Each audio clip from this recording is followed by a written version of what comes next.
बच्चों, मेरी कहानी चैनल पर आपका स्वागत है। आज की कहानी है महाकुंभ में हाथी। महाकुंभ मेले की रौनक अपनी चरम पर थी। चारों ओर श्रद्धालु गंगा स्नान के लिए उमड़ रहे थे। इसी मंदिर परिसर में रहता था गजराज, एक वृद्ध हाथी जो वर्षों से इस पवित्र स्थान का हिस्सा था। गजराज ने अपने जीवन में कई बार गंगा स्नान किया था, लेकिन अब वह इतना कमजोर हो चुका था कि अपने पैरों पर चलना भी मुश्किल हो गया था। गजराज की केवल एक ही अंतिम इच्छा थी, एक बार फिर से गंगा में पवित्र स्नान करना। लेकिन भीड़ इतनी अधिक थी कि उसे वहां ले जाना असंभव लग रहा था। गजराज उदास होकर मंदिर के एक कोने में बैठा रहता और गंगा की ओर टकटकी लगाए देखता। शरारती बंदर बजरंग, जो हमेशा मंदिर के पास उछलता कूदता रहता था, गजराज का अच्छा दोस्त था। उसने गजराज की उदासी देखी और उससे पूछा, गजराज दादा, आप इतने दुखी क्यों हो? गजराज ने गहरी सांस ली और कहा, बेटा बजरंग, मैं इस जीवन में एक आखिरी बार गंगा स्नान करना चाहता हूँ, लेकिन मेरी टांगों में अब इतनी ताकत नहीं है कि मैं भीड़ से गुजर सकूं। शायद अब यह संभव नहीं है। बजरंग को ये सुनकर बहुत दुख हुआ।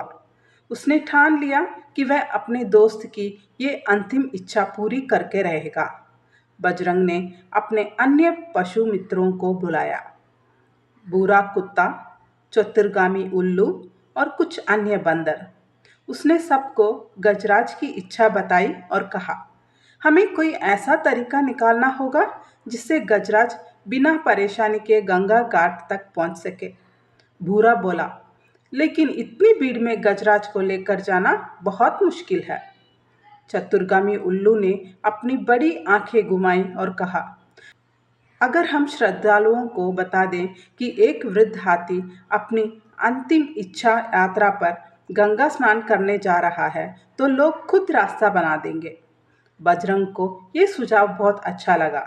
उसने तुरंत काम शुरू कर दिया। बजरंग और उसके बंदर दोस्त मंदिर के आसपास दौड़ने लगे और सबको बताने लगे कि गजराज, जो वर्षों से मंदिर की सेवा कर रहा है, अपनी अंतिम इच्छा यात्रा पर गंगा स्नान के लिए जाना चाहता है। धीरे धीरे ये खबर सारे मेले में फैल गई। श्रद्धालु गजराज की भक्ति और समर्पण की कहानी सुनकर भावुक हो गए। उन्होंने गजराज के लिए एक छोटा रास्ता बनाने का फैसला किया।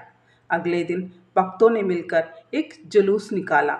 बजरंग गजराज के सिर पर बैठा था और रास्ता दिखा रहा था। श्रद्धालु मंत्रोच्चार कर रहे थे, गंगा मैया सबका कल्याण करे। चारों ओर श्रद्धा और भक्ति का माहौल था।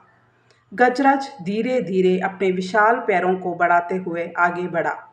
भक्तजन उसके रास्ते में फूल बरसा रहे थे। जब वह गंगा घाट के करीब पहुंचा तो उसे अपने पुराने दिन याद आ गए, जब वह एक युवा और ताकतवर हाथी था। उसकी आंखों में आंसू थे।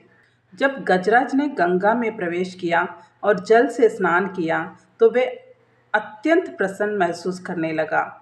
उसकी वर्षों की थकान मानो पानी में बह गई हो।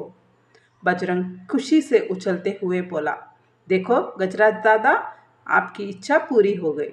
गजराज ने मुस्कुराकर कहा, बेटा बजरंग, सच्चे प्रेम और सहयोग से कोई भी काम असंभव नहीं है। गजराज के स्नान के बाद श्रद्धालु बजरंग की बुद्धिमानी और निष्ठा की सराहना करने लगे। उन्होंने गजराज और बजरंग को आशीर्वाद दिया। उस दिन के बाद महाकुंभ में आने वाले सभी भक्त बजरंग और गजराज की मित्रता की कहानी सुनने लगे। ये साबित हो गया कि मित्रता और दृढ़ निश्चय से बड़ा कार्य संभव हो सकता है। ठीक है बच्चों, अगली कहानी पर फिर मिलेंगे। तब तक के लिए खुश रहो, खुशी बांटो।